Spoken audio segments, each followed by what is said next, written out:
I usually don't bother with spoiler warnings on my videos. Pretty much everything I do involves getting into the plot of whatever I'm talking about on some level of detail, but this is kind of a special case.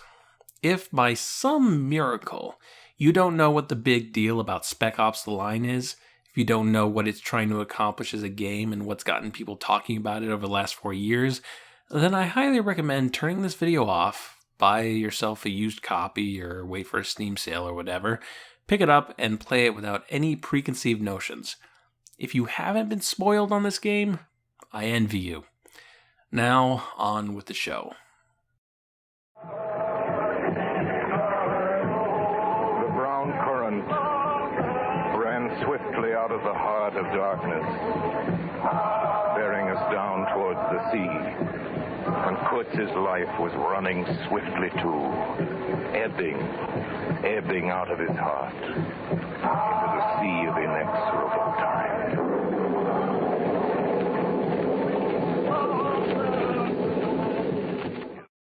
All art ages. Old context is lost, new context is gained. New audiences come to appreciate a piece of art in a completely different way than older audiences. And sadly, more often than not, that art will end up lost in time through war and disaster and people just not caring to preserve it. All art ages. But not all art ages at the same rate. Some things age slower. Star Wars had gained some additional context in being part of an ongoing franchise, but it's not hard to imagine audiences 40 years from now enjoying the film for most of the same reason people enjoyed the film 40 years ago. In direct contrast to that, it feels as though everything that was relevant about Spec Ops The Line when it originally was released 4 years ago is gone. Spec Ops The Line is a third-person shooter developed by Jaeger Development and published by 2K Games in the summer of 2012. You play as Captain Martin Walker, a member of the US Delta Force, leading a 3-man squad into Dubai, which has become a disaster zone after being pelted with monstrous sandstorms. During these storms, Colonel John Conrad, commander of the 33rd Infantry Battalion and a man who once saved Walker's life, decides to stay behind with his men and help the citizens trapped there. It's 6 months later, and Walker's job is to try and locate survivors, be they locals or the 33rd, and return with that intel for a more massive rescue operation. However, things go wrong very quickly. Dubai has grown into a war zone. Everybody's shooting at everybody, and everybody's shooting at Delta Force. Somehow, Conrad is the key to all of this, but to get to him, Delta Force will have to pass through hell, and they might not make it. Now that sounds like a simple enough plot. You could probably see any other brand of modern military shooter taking on a story like that, and that's key, because Spec Ops The Line is a game that functions on a certain level of expectations. Spec Ops began in the late 1990s as a series of tactical shooters at a time when those games were very marketable.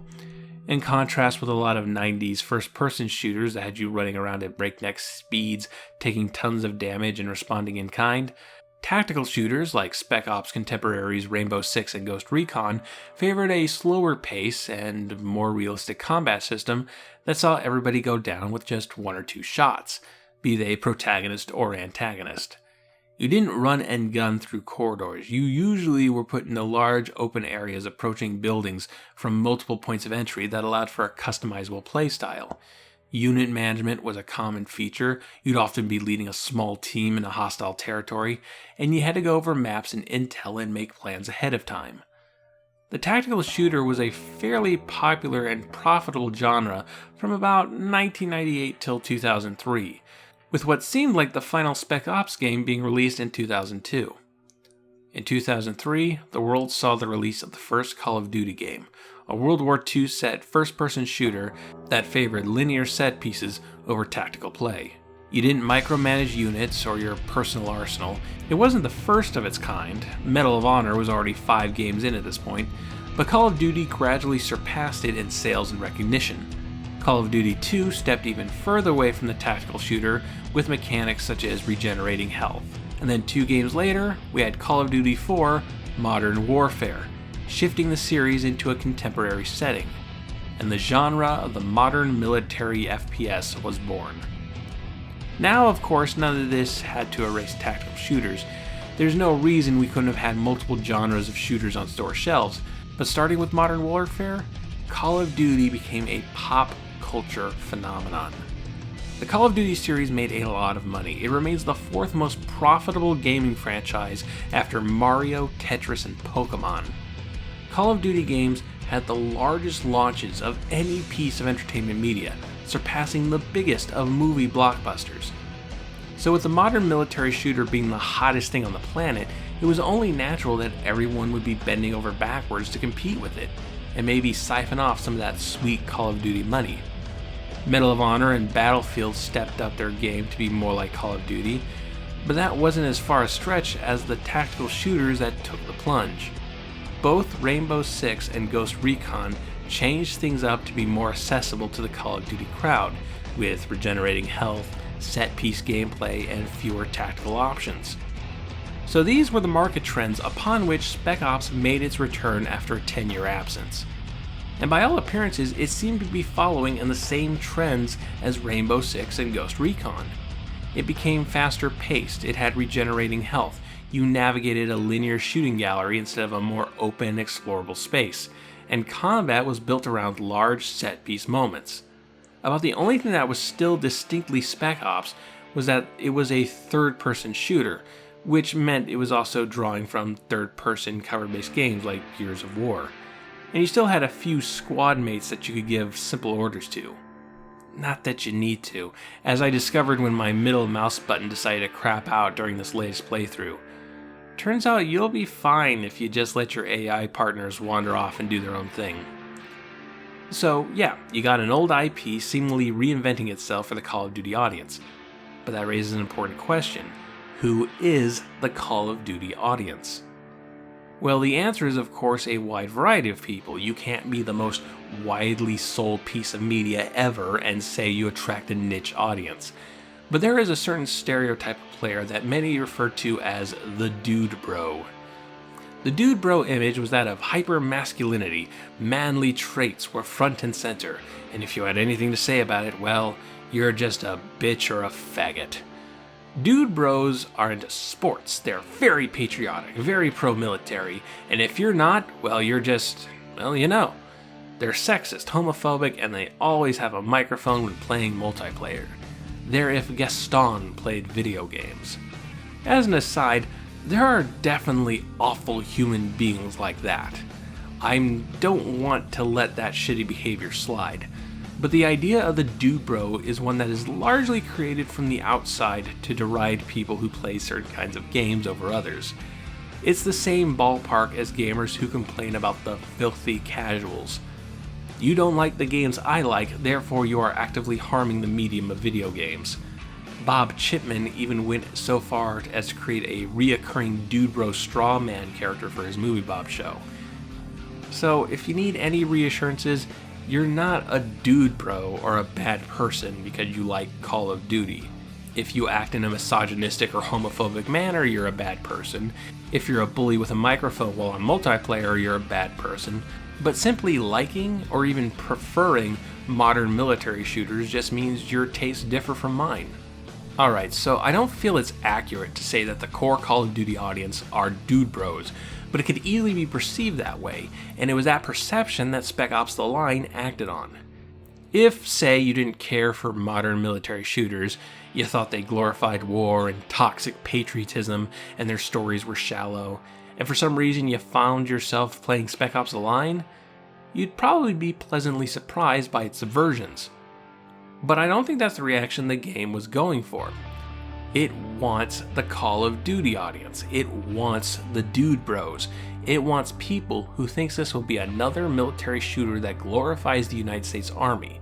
It wants to blindside people. It wants their eyes to go wide and for them to look at their hands and whisper, "What have I done?" And what exactly have you done? Here's how Spec Ops Line makes things complicated. Captain Walker, your player character, never once acts on complete intel. His actions and orders are based on incomplete information and assumptions, which leads him and his team following a breadcrumb trail of sketchy information, and with every new detail, the goalpost changes. You found some locals in the ruins of Dubai. Uh-oh, they seem hostile. Better deal with them. Hey, they seem to be attacking members of the 33rd. The hostiles must be bad.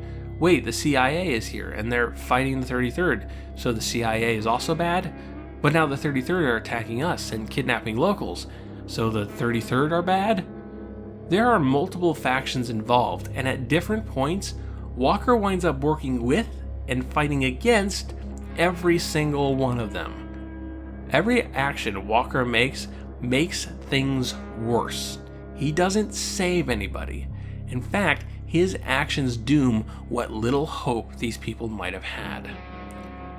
It's a game where the protagonist is completely in the wrong. Now, Spec Ops: The Line is a video game adaptation of Joseph Conrad's 1899 novella, Heart of Darkness, though it's mostly framework. Both stories are about a young man of duty entering a dangerous foreign land in search of a well-respected company man who's gone rogue and built a weird cult around himself. You may also recognize this as the plot of Francis Ford Coppola's 1979 film Apocalypse Now, which is also an adaptation of Heart of Darkness. I guess it's required that every medium include at least one version of Heart of Darkness. Can't wait for augmented reality Heart of Darkness. Apocalypse Go. Kids walking all around the park, their eyes on their phones, trying to catch Colonel Kurtz. The main difference between these three versions of the story is how they handle their protagonist. In all three versions, our main protagonists, Heart of Darkness's Charles Marlowe, Apocalypse Now's Captain Willard, and Spec Ops' Captain Walker, are sent to traverse a hellish landscape at the intersection of Western imperialism and oppressed natives, respectively the British ivory trade along the Congo River, the American occupation of Vietnam, and the emergency American presence in half-buried Dubai. Marlowe gets out of it relatively okay. He's disturbed by the violence and savagery on display. Reflecting on his journey gives him great pause, but all things considered, he ended up okay. The reason for that was because Marlowe is A, a reoccurring protagonist among Joseph Conrad's work, and B, an obvious author surrogate for Conrad himself, and to suggest something of Marlowe could easily be seen as to suggest something of Conrad. Captain Willard is a step further up the disturbed ladder, but he starts off that way. It's not something he progresses into, and by the end of the film, he's been through a whole lot of unpleasantness, but these events don't affect him nearly as much as they affect Walker. Walker starts off probably the most sound of the three.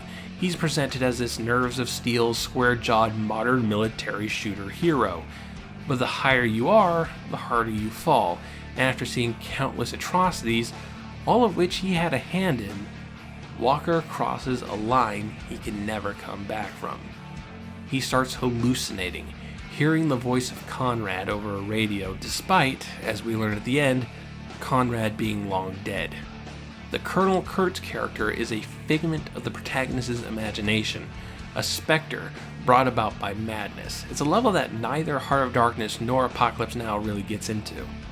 It's an extreme to counteract the opposing extreme of the Call of Duty hero whose actions are completely justified because they're a walking symbol of the United States military.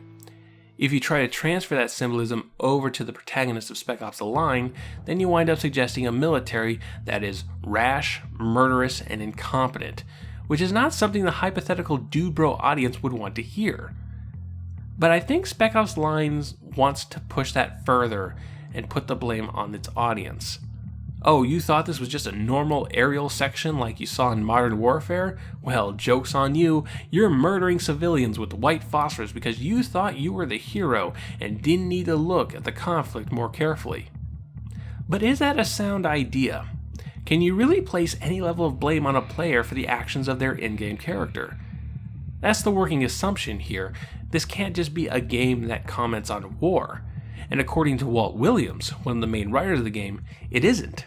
In an interview he did with OneUp.com, he says this: "The emotions of the game, the experience that you're going through, the feelings that we want you to feel, are directly about you as the gamer choosing to sit down and play this game. What does playing this game say about us, about the games that we choose to play?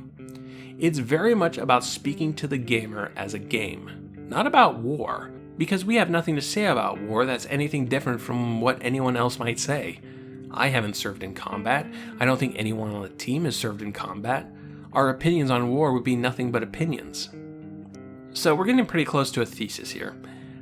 I have heard Spec Ops The Line called an anti-war game by multiple people, but if we're going by Williams' words, the game didn't intend to say anything about war.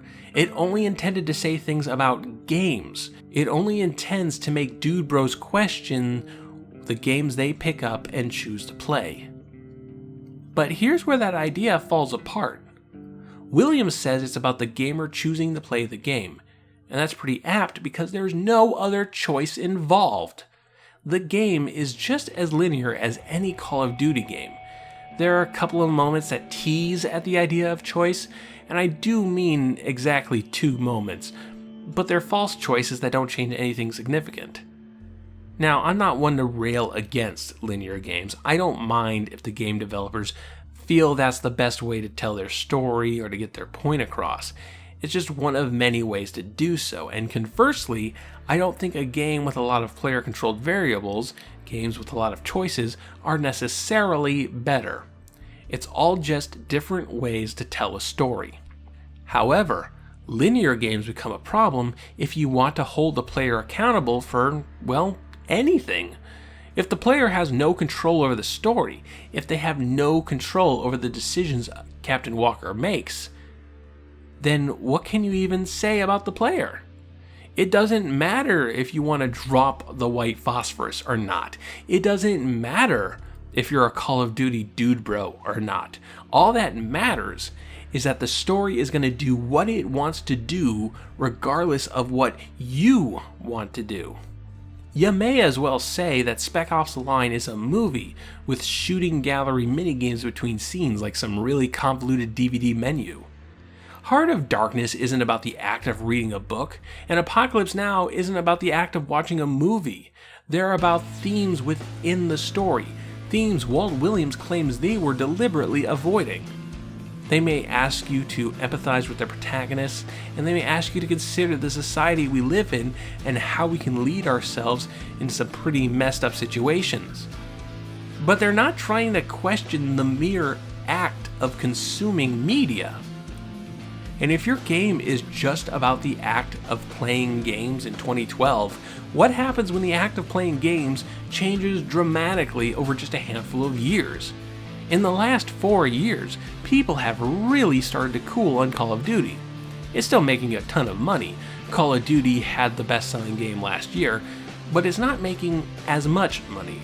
Its claim as a dominant form of video game is starting to seem shaky, and so the modern military shooter is starting to phase out.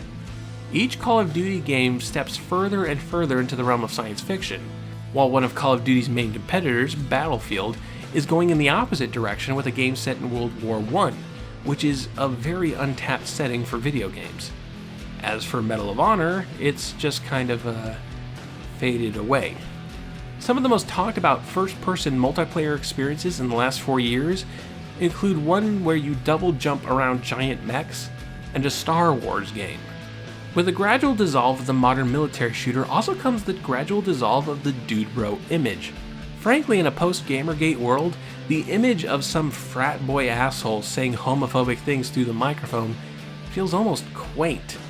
It's inexcusable behavior, of course, but we now live in a world where people have done far, far worse in the name of video games. Spec Ops The Line is a game about video games, but every aspect of video games is changing at a rate I'm not sure Spec Ops The Line really accounted for. The market's changed, the popular genres have changed, the customer base has changed, the villains have changed, and with the lightning quick speed of information with online media, anyone today who might have cared about what this game does knew what this game did years ago. The surprise is gone. The video game scene this game commented on is gone. The game's own writers kicked any other potential themes to the curb, and the surprise is no longer there. So what do you have? You have a mediocre third-person shooter with squad mate management you never actually need to use. All art ages, and that's okay. It's okay that once upon a time, Spec Ops The Line was relevant, and isn't nearly as much a short 4 years later. At the very least, it's a game that's representative of a very specific time in its medium, and the only way to take that away is to lose the game to the sands of time.